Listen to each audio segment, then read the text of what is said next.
Hello Modonauts, this is Ed Ferrari from Foundry, and in this video I'm going to demonstrate how I created this hockey mask from scratch using Mesh Fusion in Modo. In a follow-up video, I'll demonstrate how to create the hardware and straps for the hockey mask. You shouldn't feel obligated to follow along, but I encourage you to create your own mask using this technique. Of course, you could make a hockey mask like this one, but you should feel free to explore other types of masks. The methods demonstrated in this video are flexible and allow for some incredible design opportunities. I hope you find this video useful, and I'm looking forward to seeing what you come up with. Okay, so the first thing I'll do is just create a unit cube.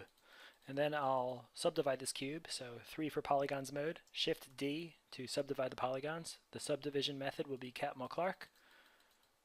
I'll do this again, Shift D, again Catmull-Clark, click OK. Shift Tab to enter Catmull-Clark subdivision mode.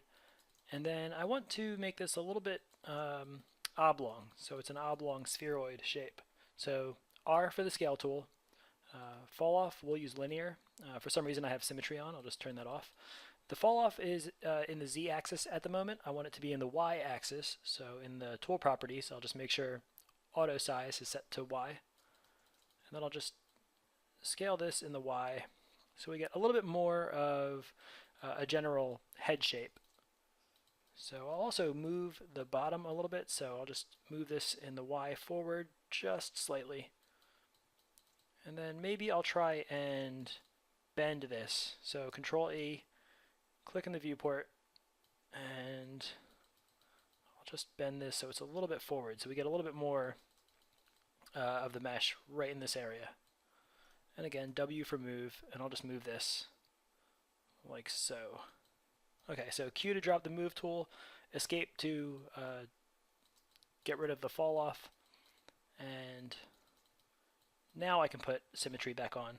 And I'm going to press T for the element move tool, right click in the viewport just to change the element move scope, and then I'll just start shaping this roughly into the shape of a face. Now this part could take a little bit, but I'm going to try to speed through it. I'm kind of hesitant to do a time lapse, and I don't really want to disappear and come back and have it look a little bit better, even though, you know, it's pretty common. I'd rather just do this all in real time. So I'm just nudging these verts and these different elements. The name of the game here isn't going to be perfection. We're not trying to do anything, you know, incredible. This is more just about technique. So I'm just trying to get it to a point where I can live with it. And we really only need to worry about the front half of the face, because this is a mask and it's going to cover a character's face, not you know, not a full head. So here I'm just trying to give it a little bit more volume in the frontal lobe portion. This will probably be right around this area will be the superciliary arch. So I'll probably need to add some more geometry here. Maybe I'll do that now. So 2 for edges mode. I'll select these 2 edges, Alt C to add a loop, and I'm going to click preserve curvature, Q to drop the tool, and then T to re-enable the element move tool. And let me just kind of pull out this brow, because this will be the character's brow.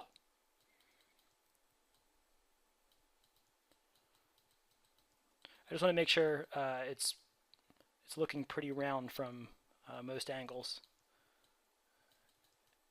And then even though we're not going to model eye sockets, I'm just going to kind of push this in a little bit to form a little bit of an indentation.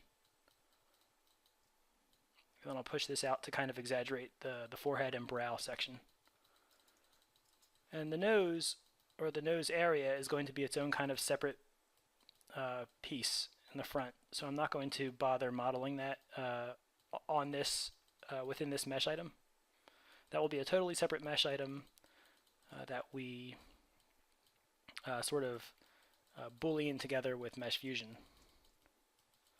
So I will attempt a little bit of a like a mouth mound right here.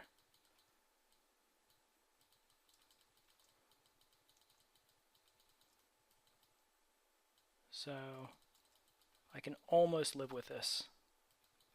I'm not totally enraged by the progress here. Just give him a little bit of a chin. Again, I'm not going to worry too much about this back part. And then maybe the cheekbones right here, I'll just push up.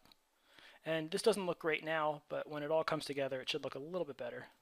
And the nice thing is, because Mesh Fusion is procedural, I can always return to this, this mesh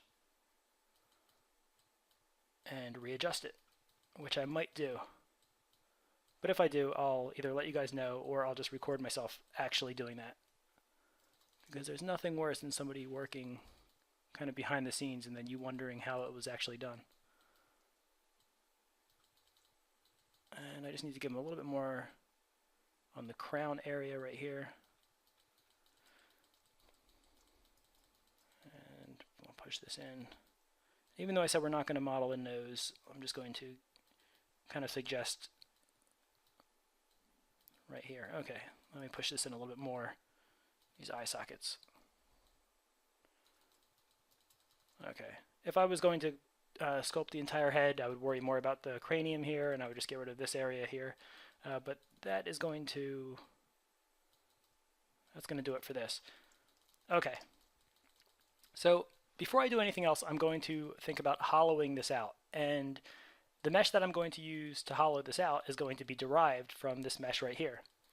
So let me just rename this.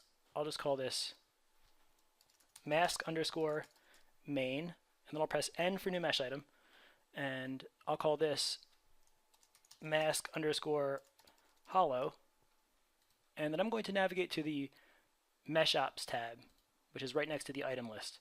And in the mesh ops tab, I'll add an operator, and I'll add a merge meshes mesh op. The source for this merge meshes mesh op is going to be our mask main, which we just sculpted. So I'll temporarily toggle the visibility of our our mask main. So we're just looking at the merge mesh copy. Now on top of the merge meshes mesh op, I'm going to add a push influence. So here we go. And I'll make sure I'm in items mode. I can turn off symmetry for now. I'll press C to bring up the channel hall, and then with the distance channel selected, I'll just push that in. Let's do 30 millimeters for now. We might have to increase that.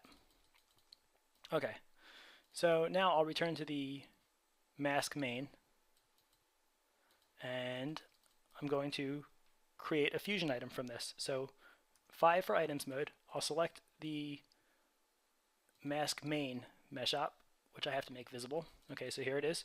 Control F to bring up my fusion pie menu, and I'll choose the top option, new fusion. I want to make sure absolute strip width is enabled, and then I'll just name this fuse underscore mask, and I'll click new fusion with selected meshes. Okay, so before I can actually use this mask hollow procedural mesh item to hollow this out, I need to actually create a mesh item that I can use to subtract this current mesh, the mask main, which is the primary. The reason I need to do that is because at the moment there's no intersection between this mask main, the green wireframe, and this inner part, the part that's going to hollow it out. So let me just create some geometry to kind of cut this in half. So I'll press N for new mesh item. I'm going to name this side underscore splitter, and then I'll hold control and create a new unit cube, and then 3 for polygons mode. I'll select this front polygon, open square bracket to select everything that was unselected, the inverse, and then control X to cut it away, and then R for scale. I'll just scale this in the YX plane, and then center selected. That looks pretty good. And then I'm going to subdivide this a few times. So Shift D, and this time I'm going to use a faceted subdivision method. And I'll do that a few times. So I keep pressing Shift D. Is that enough? Maybe one more time. That's pretty dense, but it's okay. So Q to drop the scale tool. escape to get rid of my selection. And I could scale this down a little bit actually. It's a little bit too big. Okay, so now I'm going to go to a right view. So Control Spacebar to bring up my Views pie menu, and I'll go to the right view. And I'm just going to position this so that it cuts the head in half from front to back in a way that I like. So I'm going to use the Bend tool, so Control E, and I'll just click right here. And then I might bend this a little bit forward. Q to drop the tool. Control E to re-enable the Bend tool. Click right here. This time I'll move the handle so that it bends the bottom half. And I'll bend this way. And Q to drop the tool. And I'm going to do this one more time. So Control E, and this time the bend will happen right here. And I'll move the handle to right around here. And I'm just going to bend it like so. Okay. Control Spacebar, go back to a perspective view. Shift Tab to make sure that this slicing part is in Catmull-Clark Subdivision Mode. I'll just press W for move, and I'm just going to move this forward a little bit. And this is a little bit too extreme, so I'll press Shift S to smooth this, and I'll just click in the viewport and smooth it a little bit. Like so. And I might even press R to scale. Alt S to change my action center to selection. And then I'm just going to scale this on the Z just to flatten it a little bit. And then E for rotate. I might rotate this ever so slightly. And for now, that's good. Okay, so Q to drop the rotate tool. 5 to go into items mode. I'm going to get rid of my selection action center, just choose none. And now I'm going to use this plane that we just made as a subtractive element in our fusion setup. So I'll click on this plane, which is it's called Side Splitter, and I'm just going to left mouse button click and drag it onto our green wireframe, which is the primary. And from this pop-up, I'm going to choose Fusion Apply Subtraction. Okay, so there we go. So now we can see if I make my mask hollow invisible, we're cutting the head in half. So if I press Control 1 and bring up this main pie menu and toggle the grid work plane, and then I press Control F to bring up my fusion pie menu and choose toggle source visibility, we have a good look at what's actually happening here. So now we're going to hollow this out with that part that we made earlier. So I'll make the mask hollow visible. I need the mask main, the primary, to be visible. And since I can't get access to the hollowing part from in the viewport, we're going to use the item list. So I'll left mouse button click on the mask underscore hollow item, and then I'll just drag it onto the primary. And when I get this pop over, I'll just choose Apply Subtraction. And now again, if I hold Control F and choose Toggle Source Visibility, we can see the effect that it's having. And what's nice about this is if I return to my push influence and I change the distance, so if I click on the distance channel and press C while in items mode, I can change the distance from -30 millimeters to -20 millimeters, and the thickness of our mask will change. So I might even go to -15, so -15 millimeters, and that looks good to me. Okay, so a few things I'm going to do. I'll click on my fusion item, the fuse underscore mask, and I'm going to turn on deferred updates. That will just give me better performance when I'm actually moving the fusion source meshes. The fusion won't happen until I mouse up from whatever tool I'm using with the fusion sources. So if I'm moving a fusion source mesh, the fusion won't update until I lift up my finger from the mouse. It's just a more pleasant way to work, in my opinion. I'm also going to change the mesh mode from draft to airtight final with parts. And that will just give us a more accurate read on what our strips are doing. And I'll cover strips a little bit more in a bit. Okay, so let's work on this nose. Okay, so the nose is basically going to be a cube. So the first thing I'll do is press N for a new mesh item. I'll name this nose underscore main, and I'll hold Control and click on the cube icon.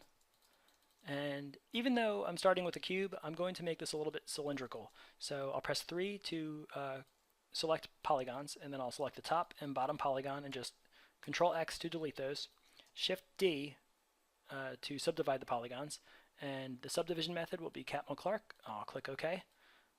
I'm going to press 2 to go into Edges mode, double click this edge to select the edge loop, Control X to cut, and then I'll select this edge loop and this edge loop, and you'll notice that the cylinder isn't perfectly round. So I'll come over to the Deform side tab and I'll choose Radial and just right click in the viewport, and that makes it perfectly round.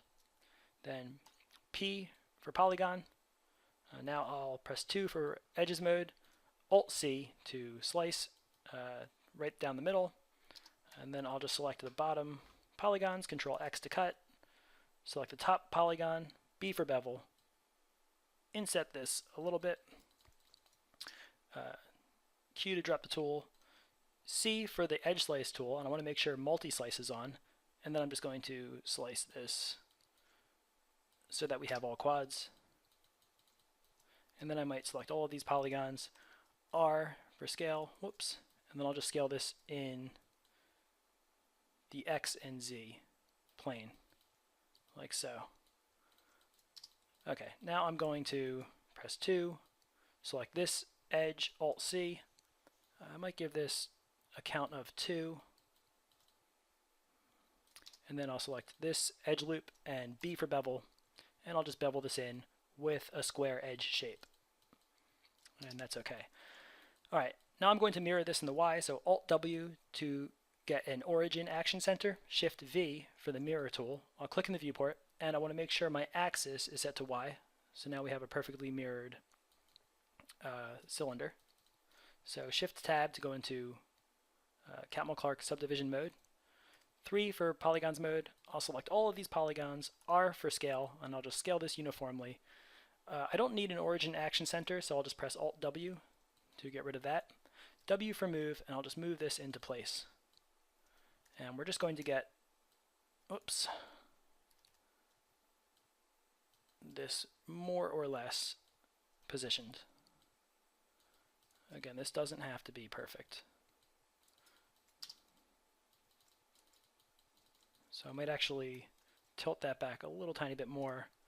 And Alt S for a selection action center, just so our handles are aligned with our selection.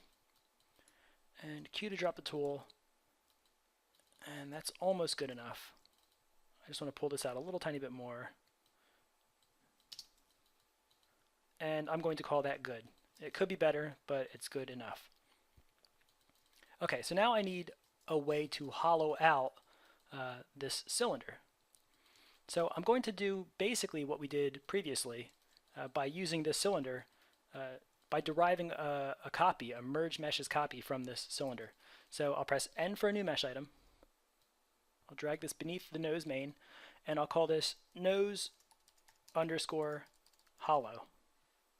And in the Mesh Ops section, because we're still in the Mesh Operations tab, I'll add an operator, and I'll choose Merge Meshes. Now the source for this merge mesh op will be our nose main, and I could just create another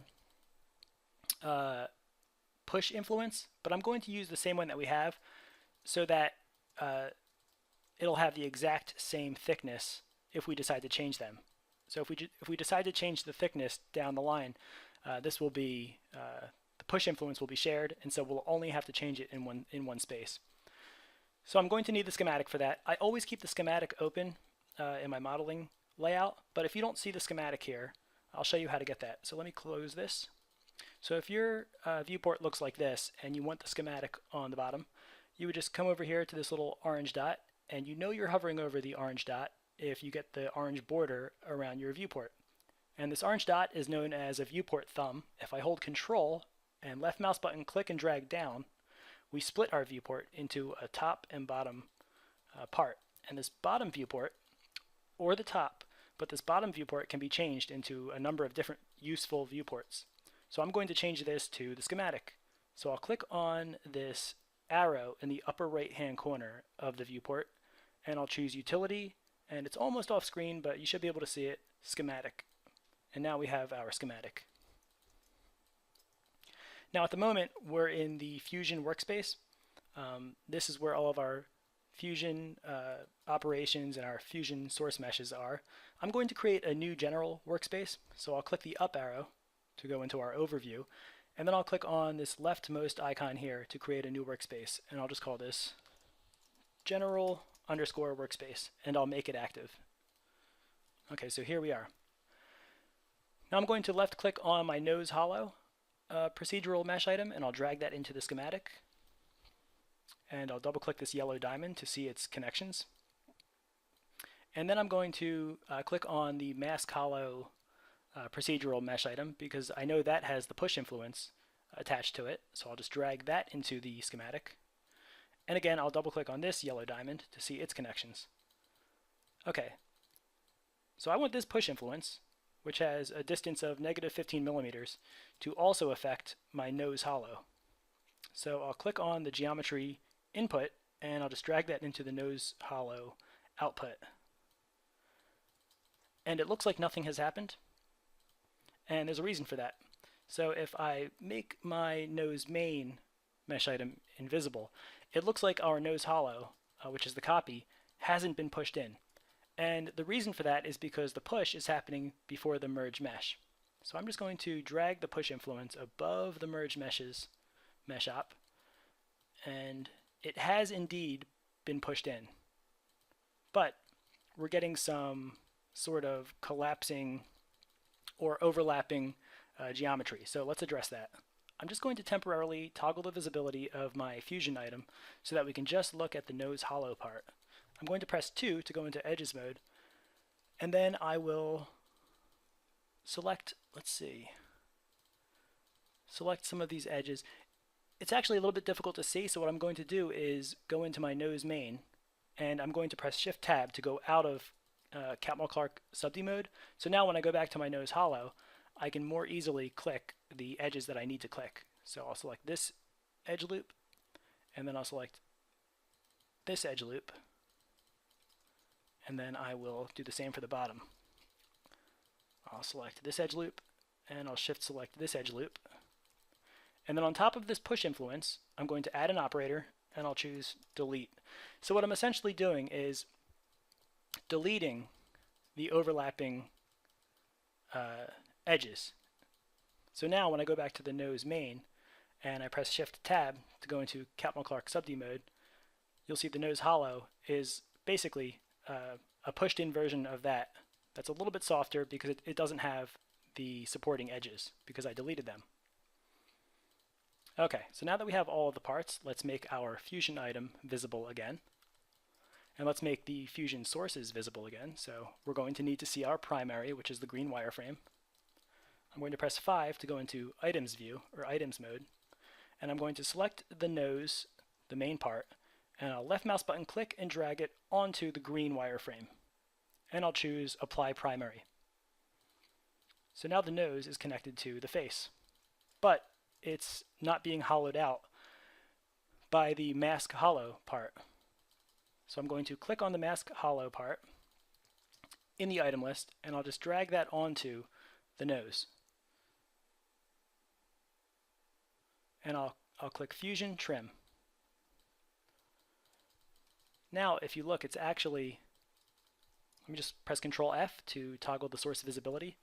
You can see that cylinder is no longer there. But I would like to have a little hole there for whoever's wearing this to be able to put their nose in there. So that's where the nose hollow comes in.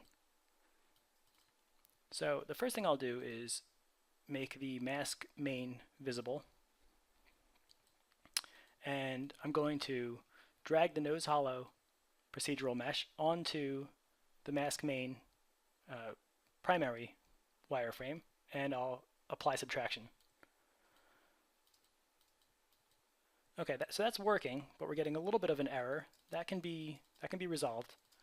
So I'm also going to subtract this nose hollow from the nose main. So I'll make the nose main visible, and I'll select the nose hollow, and I'll drag it onto the nose main, and I'll choose Trim. Okay, so that seems to have solved the problem. I'll press Control F and toggle the source visibility.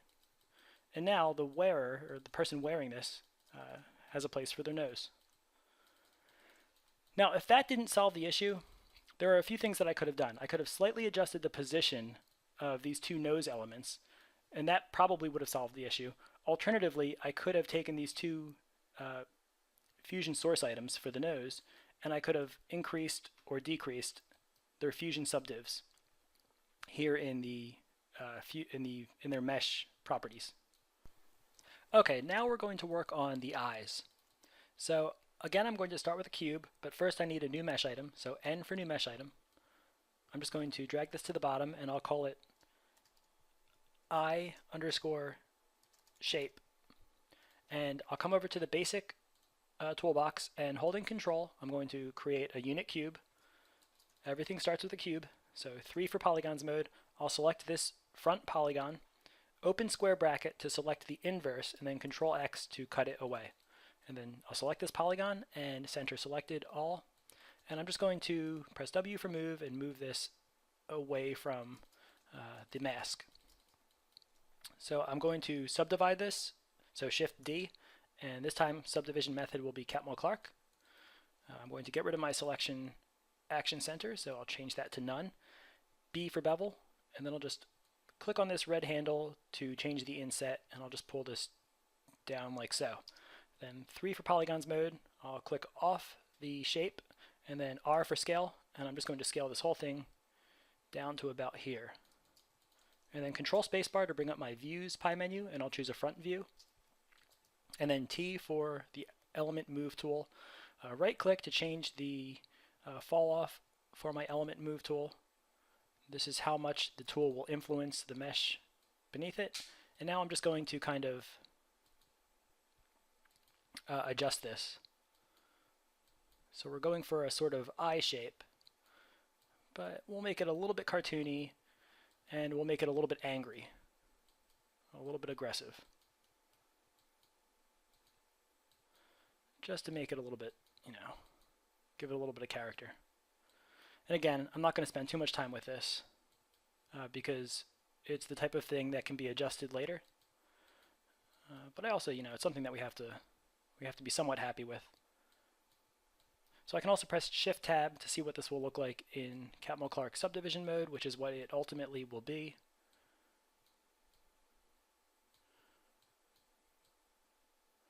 So we can make this actually really angry looking.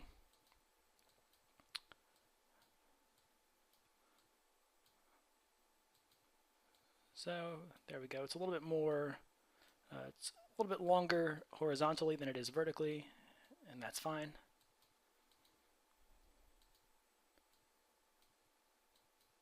And that's going to do it for us. We'll just leave it at this. I could do a lot more, but that's good as far as I'm concerned.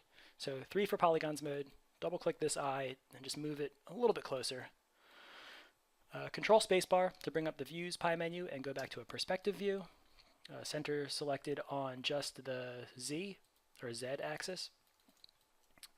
Escape to drop the tool and selection.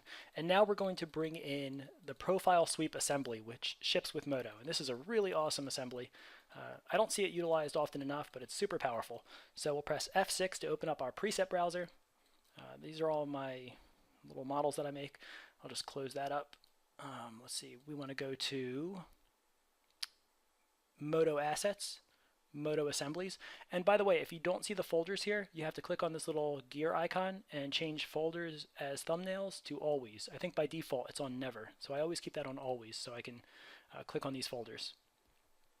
You don't need the folders here. You can do all of your navigation in the tree hierarchy in this directories section, but I just prefer the folders. So I'll double click item assemblies, double click mesh fusion assemblies, and here is our profile sweep, which is what we want. So I'll double click that. And this is an awesome assembly that was made by Daryl, who's also the co-creator of Mesh Fusion. So I'll press 5 to go into items mode. I'll select this item here, which is the path, and I just want to rotate it 90 degrees, but I want to do it in Polygons mode. So now that I have it selected in items mode, I'll press 3 for Polygons mode, select the B-spline curve, which is really just a polygon, E for rotate, and then I'll just hold Control and rotate this in 180 degrees in the Y-axis. And by holding Control, I was able to snap it incrementally by about 15 degrees.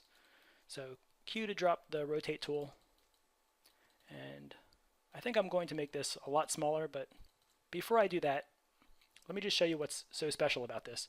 So I'll press 5 to go into Items Mode. I'm once again going to select this eye shape mesh item, and 3 for Polygons Mode, and I'll just move it out of the way a little bit. Okay, so let me select this eye in Items Mode, and then I'm going to hold Shift, and I'm going to select this circle.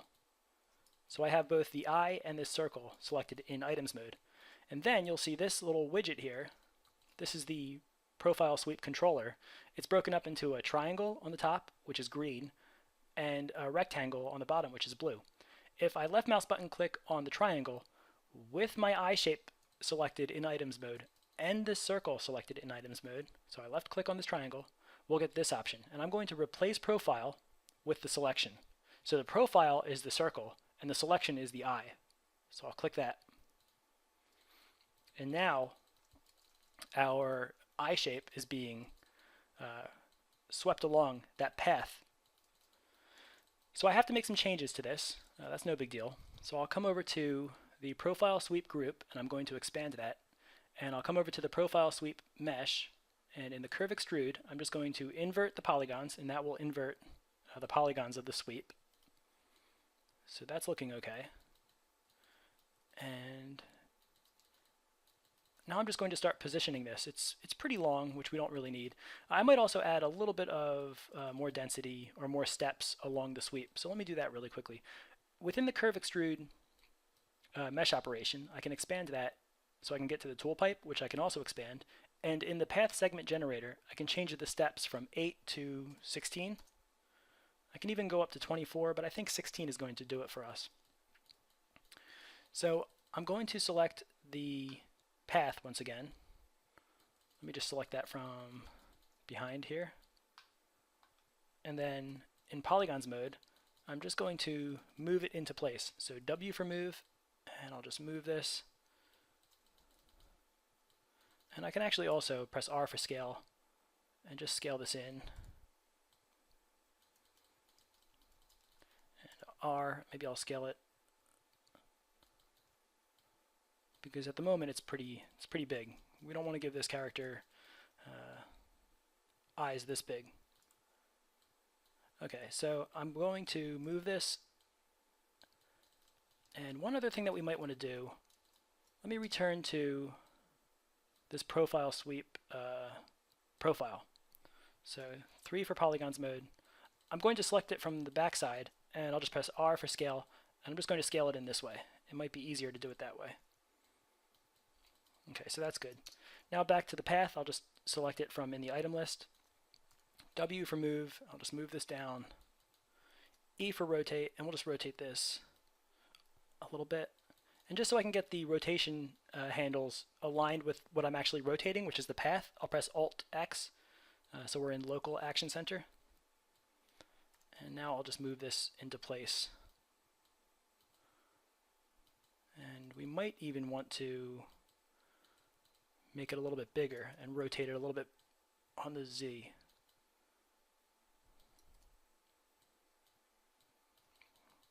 And this is all, we can adjust this after the fact as well.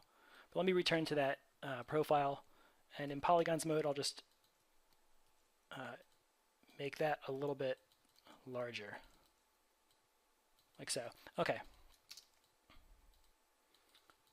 So now let me mirror this. So above the Profile Sweep mesh, above the Curve Extrude, we're going to add a mirror mesh op. So I'll click on Add Operator, and I'll type in mirror, and it's automatically set to mirror on the x-axis, so that's good. Now let's subtract this. We might have some errors because they're overlapping, but let's see what happens. So 5 for Items Mode. Let me just get rid of my Selection Action Center. I'll make my Mask Main visible again. I'll left click on the Profile Sweep Geometry, and left mouse button click and drag it onto our primary and choose Apply Subtraction. And aside from the eyes being too close together, it's looking okay. So let me adjust that. Again, I'll return to the path. 3 for Polygons Mode, W for Move, Alt X to go into the local action center, and let me just push those apart and push it down. And because in the Fusion item I have deferred updates turned on, we're getting really good performance with no lag. And as I move this, so let's say I want these eyes to be on the forehead, you can see there's no lag. I can move the source items very smoothly, and when I release, then the Fusion updates. So that is really, really nice. So for now, we can just leave that as is. Again, we can adjust this to our heart's content. We can do all sorts of adjustments. We can switch out the eye profile to give him sad eyes or wide eyes. There's all sorts of things that we can do at this stage. But for now, I'll just leave it like it is. Okay, so Q to drop the tool. And let's move on. So before we move forward, I'm just going to tidy up my scene, and I'm going to make some minor tweaks and adjustments so that this resembles more of a hockey mask. So in the item list, I'm just going to click on my Fusion source items and drag them above the Fusion item. And then beneath the Fusion item, I have any additional mesh items. So I like to keep my primaries together. So these green Fusion source items, I'll keep those together. I like to keep my Fusion assemblies above the Fusion item. And this is generally how I keep my item list organized. I have the primaries, and then I have the subtractive trim items, and then beneath that, if I have any intersect trim items, I keep them here, and then I have the assemblies or any group locators, and then I have the Fusion item, and then any additional geometry. Okay, so I'm going to hide the profile sweep geometry, and I'll leave the mask main visible because we're going to tweak this mesh. I want to make it a little bit wider. I want to give it a little bit more, not so much cranium, but maybe in the temple area. I want to make it a little bit wider cheekbones.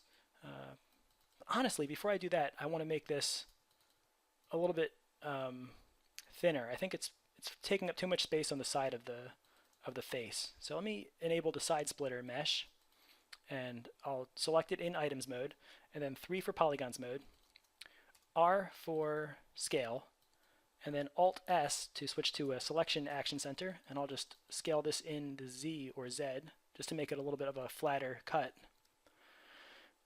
And W for move, I might just move it forward a little bit. And I might even, I don't really like how it's hanging under the chin there. I would rather have it be a little bit more exposed. So I'm going to go to a right view, so Control Spacebar to bring up my views pie menu, and I'll choose right. And then Control E to bring up the bend tool, and I'll left mouse button click right here, and I'll bring the handle down to about here, and then I'll click on the wheel, and I'll just do that. You know what, I might need to do a little bit more. So I'll bring that higher. Now that's too much, so I'll just bend that less. And let me see what that looks like from a perspective view. So Control Spacebar, I'll choose perspective, and I think that's looking a little bit better. That's a little bit more how I remember a hockey style mask. Okay, I'm wondering if I should bend the top. I think I'm going to leave that for now. So escape to drop the bend tool, and I'm just going to get rid of some of these polygons. They don't seem to be necessary.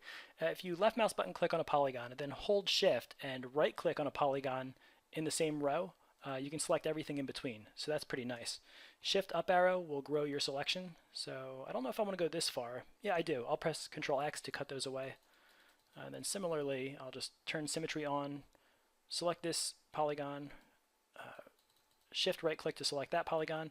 And you know what? Symmetry's not working. We lost symmetry somewhere along the way. I could fix it, but just to keep things speedy, I'll just select them manually, shift up arrow a couple times, Control X to cut that away.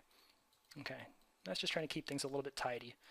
I can temporarily toggle the visibility of the side splitter, and we can move on to the mask main part. So for this, I do want symmetry on. I'm going to press T for the element move tool, and then let me just check to see if we have symmetry. So right click in the viewport to adjust my fall off size, and this will be what the actual move tool influences.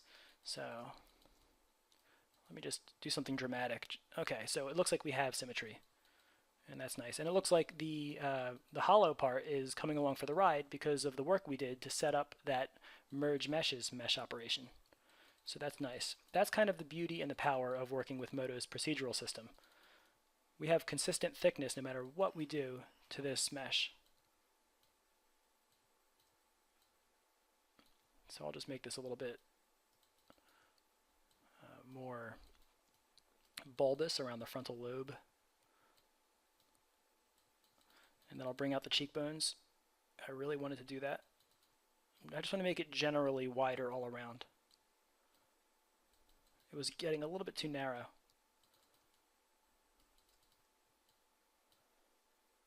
Now I have to be careful because I adjusted the side splitter mesh, because I trimmed away the left and right side. I have to be careful how much I actually, or how wide I make this.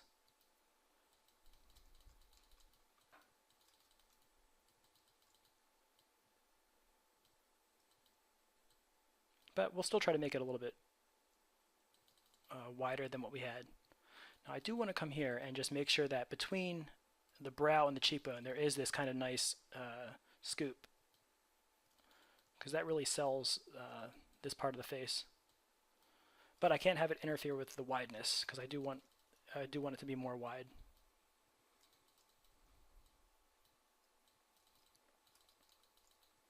I might make it a little bit taller. Okay, now this white wireframe, when your fusion item turns white, that's an indicator that there's a hole somewhere in the mesh. So the mesh is no longer airtight. And I usually ignore this if I'm still in the process of tweaking, because sometimes just adjusting it a little bit more, like I just did, tends to solve it. So it's not really cause to panic.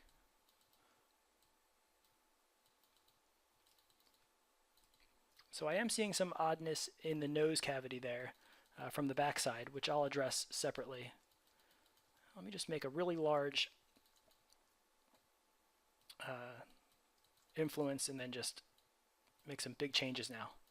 Okay, so I think that I'm happy with this now. So let's move on to the nose.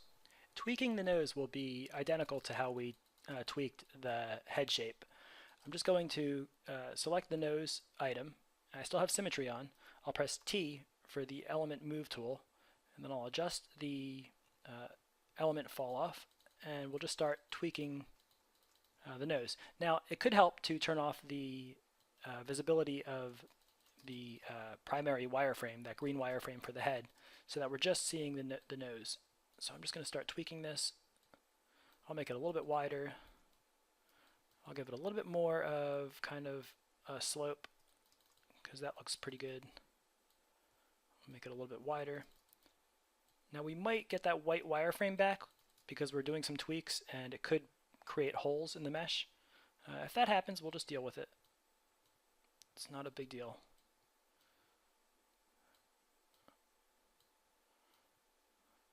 And I'm just trying to widen the base, and I kind of have to move it back and forth.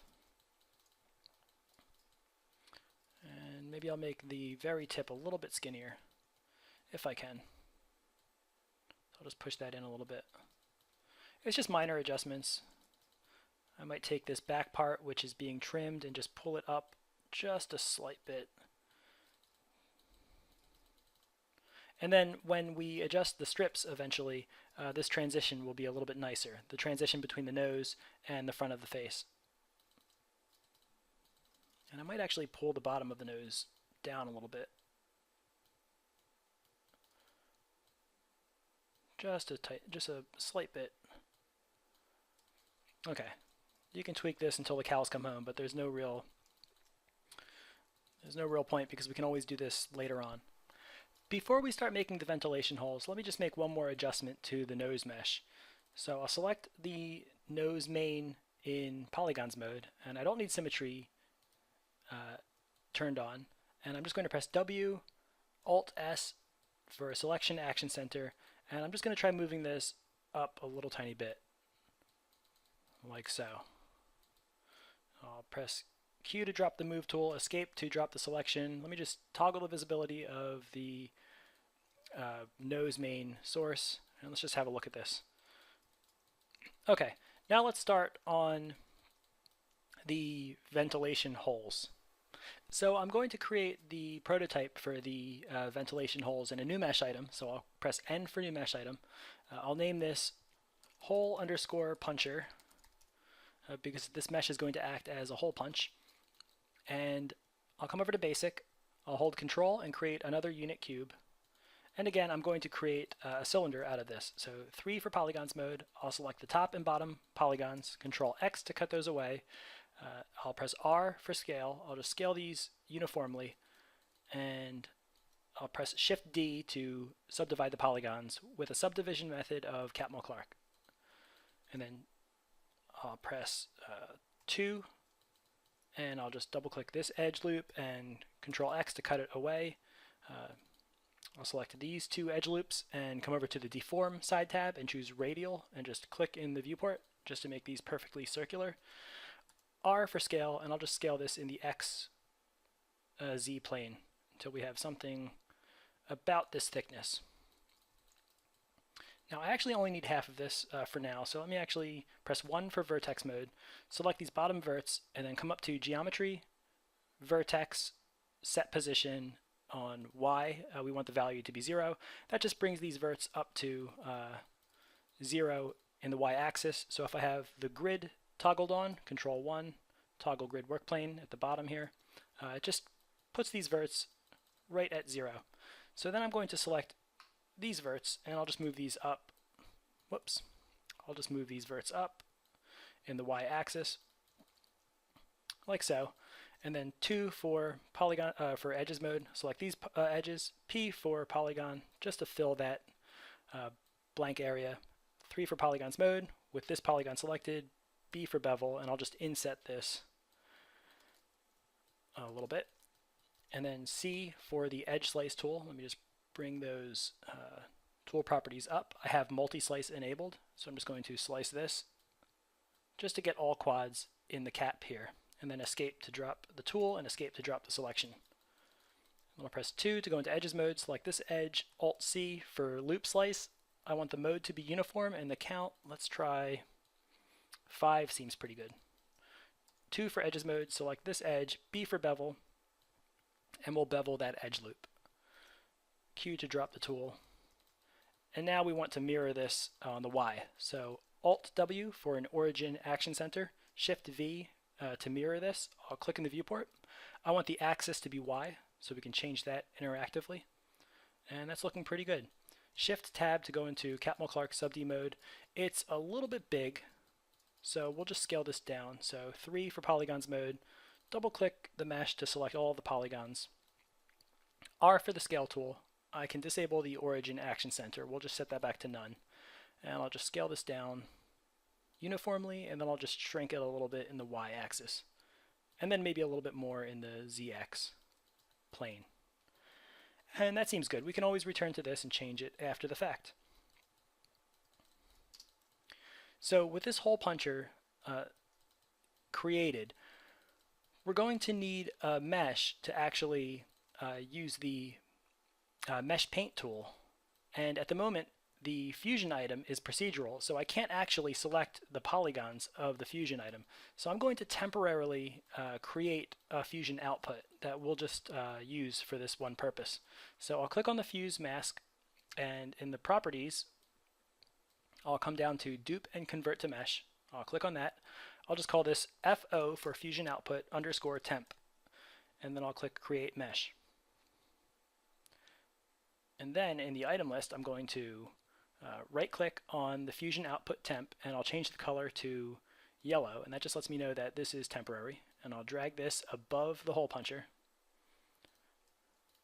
and I'll press Control 1 to bring up my main pie menu and just toggle the grid. And with this fusion output temp selected, I'll switch to Polygons mode, And then I'll go to the Duplicate side tab, and where it says Mesh Paint, I'm going to come down to the Properties, and the Paint Mode is set to Slide. That's perfect. Our source is going to be a specific mesh, and then I have to select the specific mesh. So the mesh item will be, let's see, we want the hole puncher. So we have to find that. Where is it? I'm actually not seeing it, so let me type it in. Hole puncher, there it is. Okay, so now if I right click, I can change the size. If I hold Control and right click, I can change the hardness, but that actually has no effect here. So I can start painting these hole punchers onto the underlying mesh. So I know I need one on the nose right here, and it's very small. You can barely see it. So let me undo that, and I'll change the size. Let's do a gang edit. We'll do 500% because that was so small. Even that's very small. Let me do 700%. Okay, that's better. Let me undo that and just reposition it. And all of these cylinders that I make, they can be completely adjusted after the fact. So let me just lay these in. I know there's supposed to be 3 here vertically. I'm only going to do the right side because I can always mirror this over. So that looks good. I'll do 2 right here, 1 here, and 1 here. Okay, and then I need 3 on the side here, kind of on the side of the head, the cheek area, and that forms kind of a triangle. I need 3 up here by the forehead, about the same spacing as the cheek, so that's okay. And then I need 2 right on the brow, and then 2 above this one. So 1, 2. And then there's actually, I could have 1 on the side here for where the button would go. I'll just put 1 there because there's a strap that goes around the side of his head, and then there's 1 on the top here. So I'll just put that right there. Okay. Now I might redo these center ones because they're a little bit off center, but for now that's okay. Okay, so Q to drop the mesh paint tool. I'm actually going to click on this mask, and well, I'm not going to delete it for now. Let me actually click the open square bracket to select everything other than the mask. Control X to cut these cylinders away, N for a new mesh item, and Control V to paste those cylinders into the new mesh item. And I'll just call these ventilation, let's see, ventilation underscore holes. And then I'm going to deselect the nose hole and the top of the head hole, and Alt W for an origin action center, Shift V, and click in the viewport.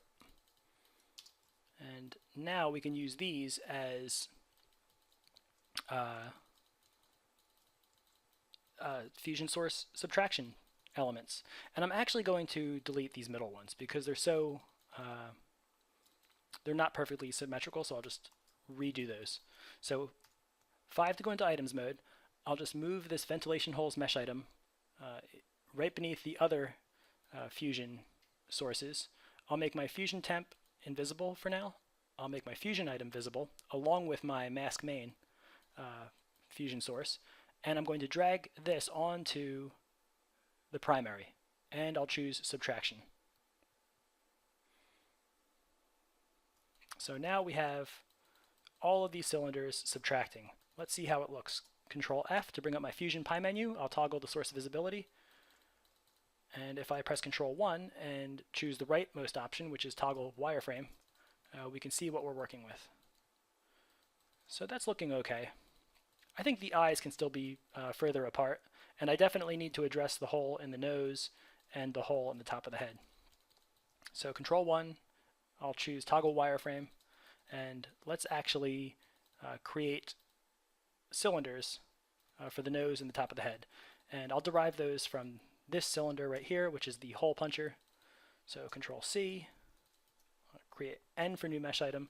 I'll just name this extra holes. So extra underscore holes, Control V to paste that in, W to move it, Alt W to get rid of the origin action center. And I'll put this one right at the top, like so. And then Control C, Control V, W to move it, and I'll just move this one right into the nose. Alt S for a selection action center, and there we go. Okay, now I am going to, I think I'm going to keep this nose ventilation hole in its own, in the extra holes mesh item, but I think this one I'm going to put with the other ventilation holes. So I'll double click this top cylinder, Control X to cut it away. I'll select the ventilation holes, Control V to paste it, and now here it is with the others. Now what's nice about this is if I press R for scale and I change my selection action center to local, and I scale this with the red circle, so that's scaling along the ZY axis, all of these handles, all of these ventilation holes will scale uniformly. So I can make them very big or very small.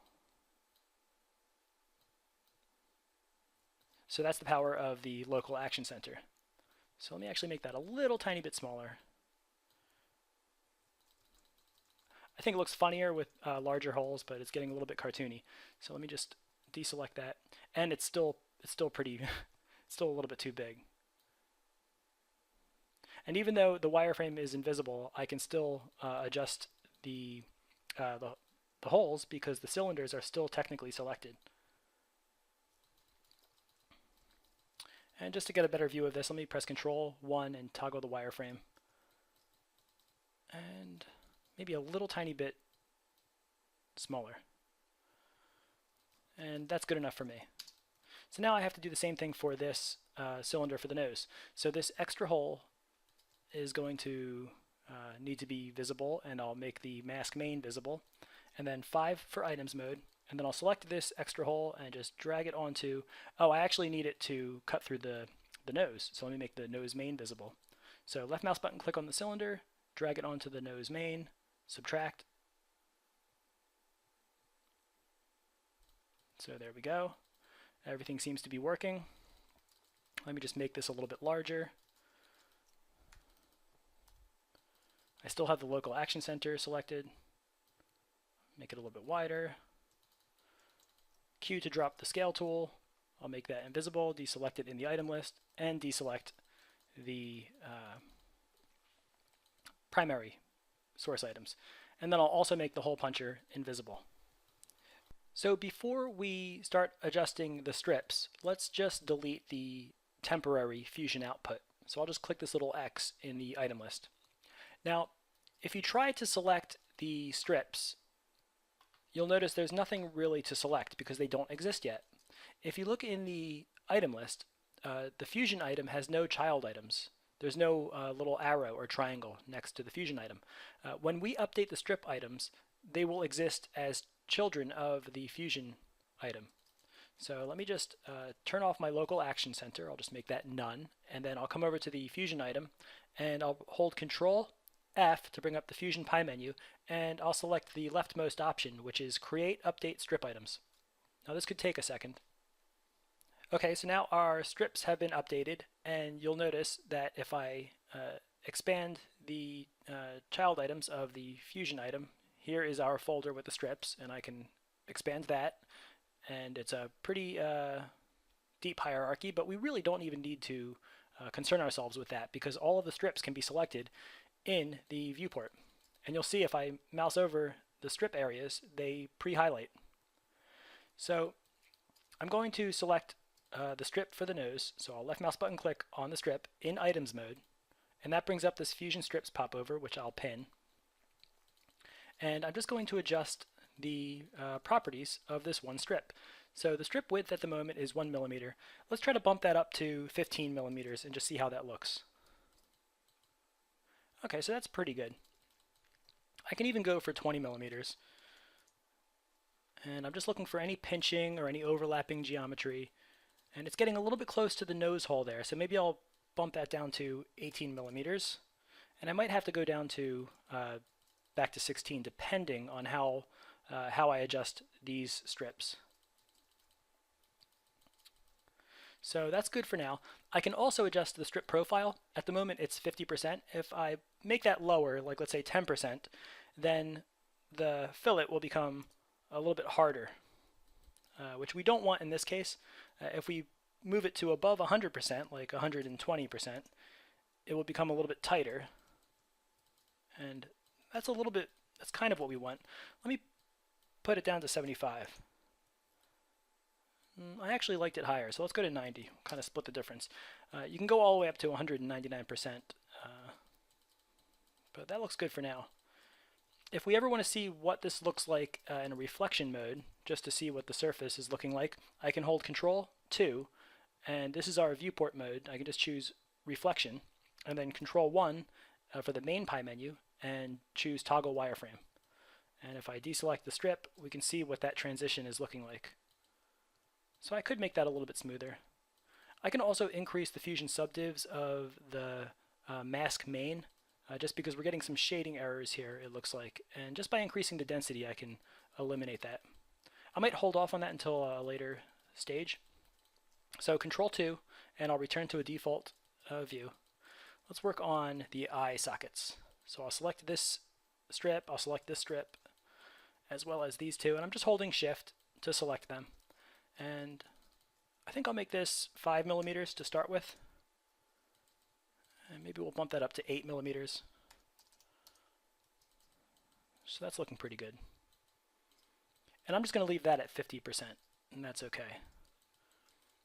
Now for the back, I'll just select these two strips, and I'll set that to maybe 6 millimeters. And I will bring the strip profile to that to be a little bit harder, so I'll make that 10 so that we have a little bit of a little flat area there, almost as if it were beveled. Now let's work on these holes. So I'll select this strip, and then in the Fusion Strips popover, I'll select Sibling Substrips, and that will select all of the holes. And then I'm going to adjust all of these at once. I'll choose, let's try 6 millimeters. That looks pretty good.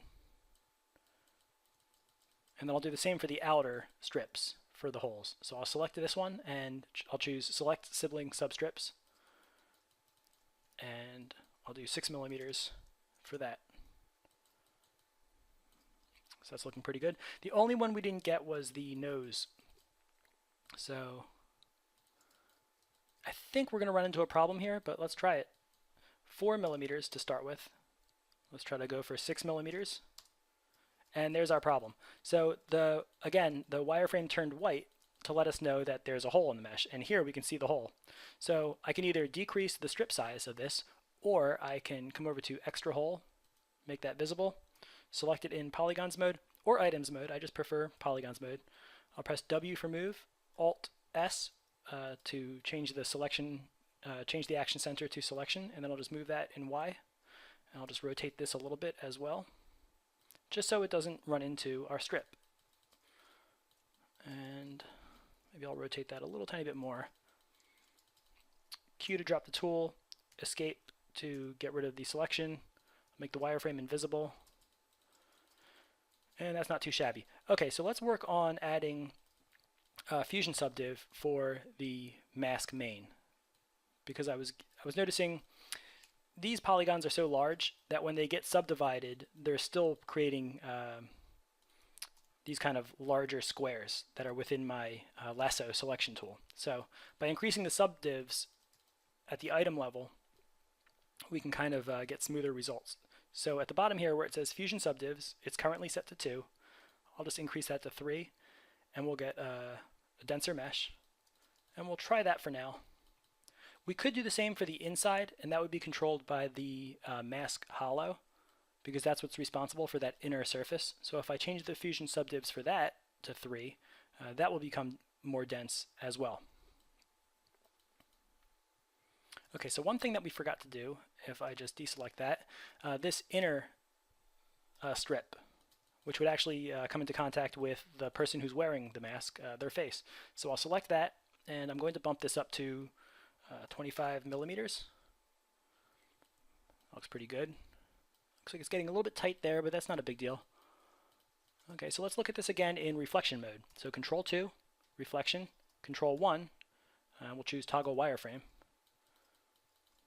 And it looks like we're getting a weird kind of effect right here, but I can address that.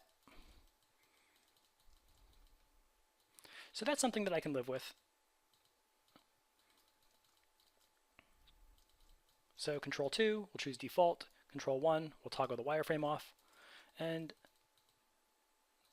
now we can just move along. So before I convert this fusion item to actual geometry, let's make some final tweaks. So I'll press Control 1 to bring up the main pie menu, and I'll choose toggle wireframe. And I think I'm just going to change the eyes. So I'll open up my profile sweep group, I'll make that visible, and I'm just going to select this eye shape and then press 3 to go into Polygons mode. And I'm just going to press R to scale it just a little bit in the Y, but first I want to press Alt S to go into a selection action center. I'll just make them a little bit wider and a little bit taller. Maybe a little bit lower, so W to move it. And I'm much happier with that. A small adjustment, but it makes a huge difference to me. So escape, I'll make the profile sweep invisible. Close that folder back up. I might also really quickly want to just get a little bit more off of this chin. I'm kind of okay with it, but something about that doesn't strike me as being very good. I'm also not terribly happy with this elongated section up here, so I might address that too. Actually, you know what? It'll be covered by the strap, so we'll leave that for now. So I'll turn on the side splitter mesh, and then I'm just going to select this in items mode, press 2 for edges mode, double click this edge to select that edge. I'll turn on selection or soft selection fall off, W for the move tool, Alt S for selection, action center, and then we'll just move this in the Z or Z. Just a little bit, just to see what that does. So press the escape tool a few times, make the side splitter mesh invisible, and I think I'm just a little bit happier with that. One thing I could do, and this might be extraneous, but I could come over to the side splitter mesh, and in the properties all the way at the bottom, I can increase the fusion subdivs. And that might actually, it's definitely making our mesh heavier, but I'm kind of okay with that. So now I'll make that mesh invisible. And let me have a look at the ventilation holes. Yeah, I'm not thrilled with the way this is, so let me just select this top part, and we'll just scale this on its own in the X a little bit, just to make that a little bit more round. That might have happened when I used the local action center, so it's just something to keep an eye on. So from a top view, that's looking pretty round, or round enough. I might also do that for the side. So let me actually try to put symmetry on, and symmetry is still active, so R for the scale tool, Alt X for local mode, and then I'll just scale this in the Z or Z, like so. So let me just make that invisible, and that's looking pretty round, so I'm okay with that. Okay, so Q to drop the tool, escape a few times to get rid of the selection, and we'll disable symmetry. Now I'm looking at it and the eyes seem too close together, so the final thing I'll do is just move these apart. So I'll select the path, E for rotate, Alt S for selection. I'll just rotate them out a little bit. Press escape, and that might have done it. Okay, so now let's output this mesh. We're going to select the fusion item, and then if you remember, the mesh mode is set to airtight final with parts, and we're going to click dupe and convert to mesh. And I'll just call this FO mask _01, and leaving everything enabled is fine. I'll click Create Mesh. So now we have that mesh in the item list, and I'll just change the color. I'll choose None, and I'll drag this to the bottom. And the first thing I'll do is press 3 to go into Polygons mode, and with all of the polygons selected, I'll come over to the Mesh Edit side tab and choose Mesh Cleanup, and I'm going to uncheck everything except for Fixed Face Normal Vectors. And I'm actually going to do this a couple times, so I'll click OK, and it says 9,150 face normals were fixed. I just know it's a good habit for Fusion output to do this a couple times. So one face normal fixed. That probably did it, but let's do it one more time just to double check. And there we go. No elements to clean. So that's pretty good. So I'm in Polygons mode. If I hold Control and click on Edges, it will let us know if there are any boundaries. And it looks like there are no boundaries because it says all edges in our little HUD area in the bottom right corner of our viewport. If there were edges selected, that would mean we had holes and the mesh wouldn't be airtight. So this is good. I'll just close the Fusion strips. We don't need to worry about that anymore. And now we can maybe create a quick image map for the paint that we might want to put on the mask. So here in the UV layout section, I'm just going to press Control 1 and choose Toggle Grid Workplane. And I'll navigate over to the Lists tab, and I'll check the UV maps. If you don't see this section, just know that some of these menus are collapsible, so you might have to kind of adjust them. It's just to help you see things better, but if you don't know that you can adjust them, you might not know where certain things are. So in the UV maps section, I'm just going to click on New Map because we currently don't have a UV map, and the vertex map name as texture, that's fine. I'll click OK. And now we're not going to unwrap this entire mask, we just really want the face. So because in items mode our Fusion item was set to airtight final with parts, now on our Fusion output in the Lists tab, we have those parts and selection sets available in the statistics section. So if I click on the little arrow next to polygons to expand the polygon statistics, I can come over to part, and we have all of these great ways to select the different elements. So I'm going to choose mask main, so I'll click the little plus, and that selects all of the polygons that are part of the mask main. And then I can also click the little plus next to nose main, and that will select the nose section. Now I want to select this strip, and the best way to do that would be to hold Control Shift and double click in Polygons mode on any of these polygons. Oops, there we go. So now I'm just going to project this from the view. So in the UV toolbar, I'm just going to click on Project from View.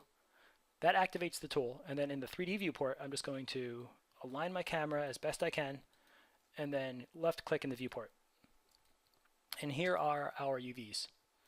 So I can just press Escape, and these probably need to be relaxed a little bit. Let me just go to Options, Show Distortion. It's pretty distorted. So this doesn't have to be perfect, but we'll try to do a little bit better. Let me just relax this just a little bit. And Modo might not be having it. So Escape. The problem is if we relax it, we kind of destroy a little bit of it. So let me undo that, and we'll just pack it.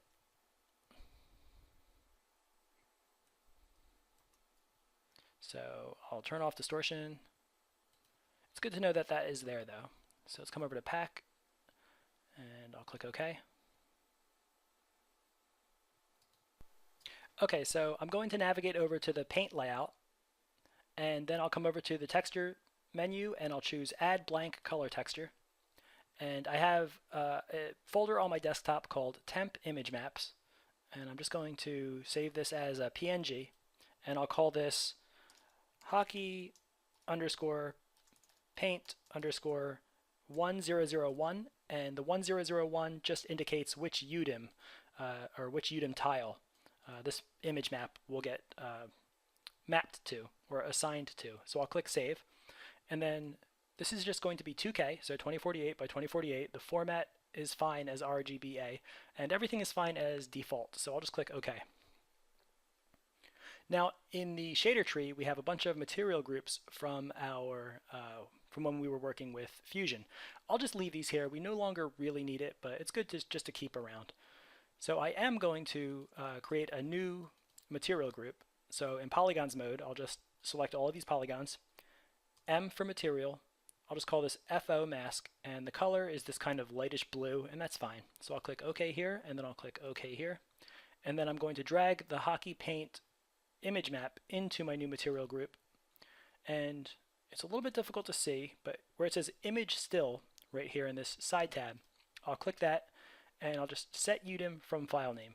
And that's why we named it 1001. I'm just making sure that this new image is assigned to this tile. So if we want to see this, I can come over to the Lists tab, and I can double click Texture.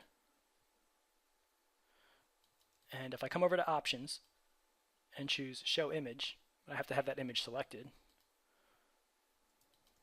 Oh, at the moment it's actually the alpha is there, so it won't show up. Let me actually paint a little bit, and then I'll return to this.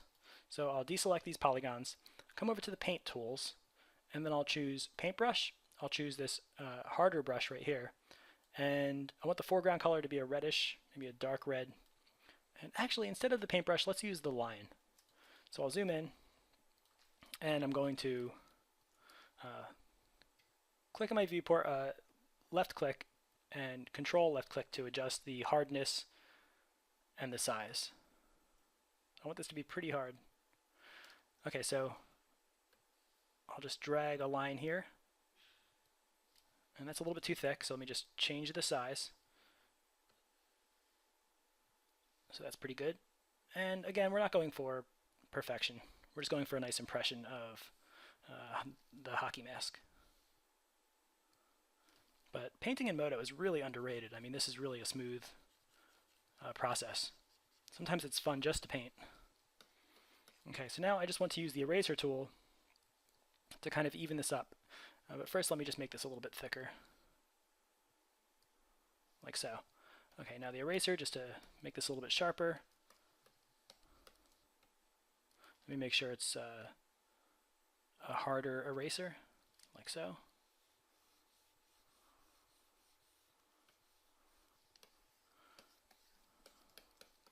Another thing is navigating with the trackball. I know some people aren't fans of the trackball, but I don't know what I would do without it.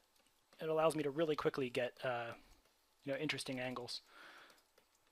Okay, so now I'm going to work on the cheeks, but before I do, let's just double click this texture and have a look at this paint right here. So because this is UDIM 1001 right here, and our image map is named 1001, our image is mapped to this tile, which is pretty great.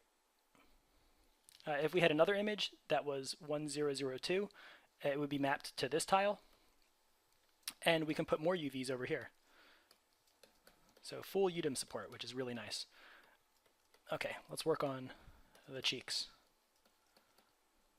So I'll just do something like this. And I'm actually overshooting this a little bit because I'll use the eraser to kind of sharpen it up. And I'll use the paintbrush to kind of fill this in. Yeah, the paint improvements are really incredible. Everything is just buttery smooth. I'll just do this.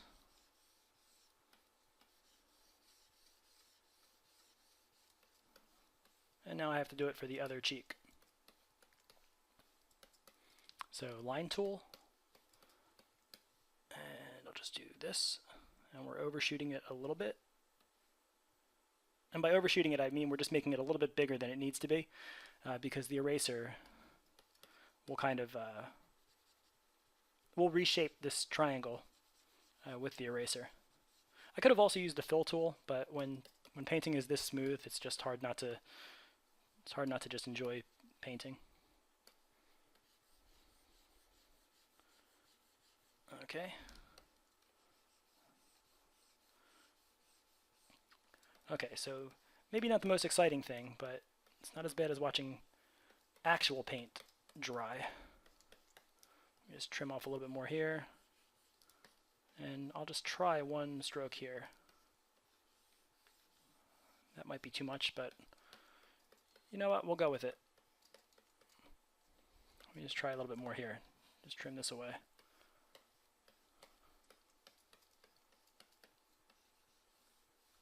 Oh, that's definitely too much. There we go. Okay, so I can live with that. Let's assign a material to this mask. I'm just going to use a preset that ships with Modo because it's easy and this isn't really about materials. So I'll navigate to the render layout and I'll click on this little triangle to fire off a render. And then I'm going to move from the 3D View tab to the Render Preset Browser tab. And we're already in the Materials section, which is good. I'll just come down to the Plastics folder and double click it. And I think this white plastic mat is going to work for us. So I'll just click on it and drag it into the Preview Render viewport and drop it on the mask. Now we lost our paint, so in the shader tree, let's just click on the hockey paint image map. And we'll just drag that above the white plastic material group. And then I'll return to the 3D view, and that is our material done. So here is the finished mask. I know you guys can create much better masks than I can, but I hope the technique that I showed enables you to create some really cool stuff. Now if I wanted to, I can go back to the Fusion item and I can adjust all of the Fusion sources to create variations for this mask.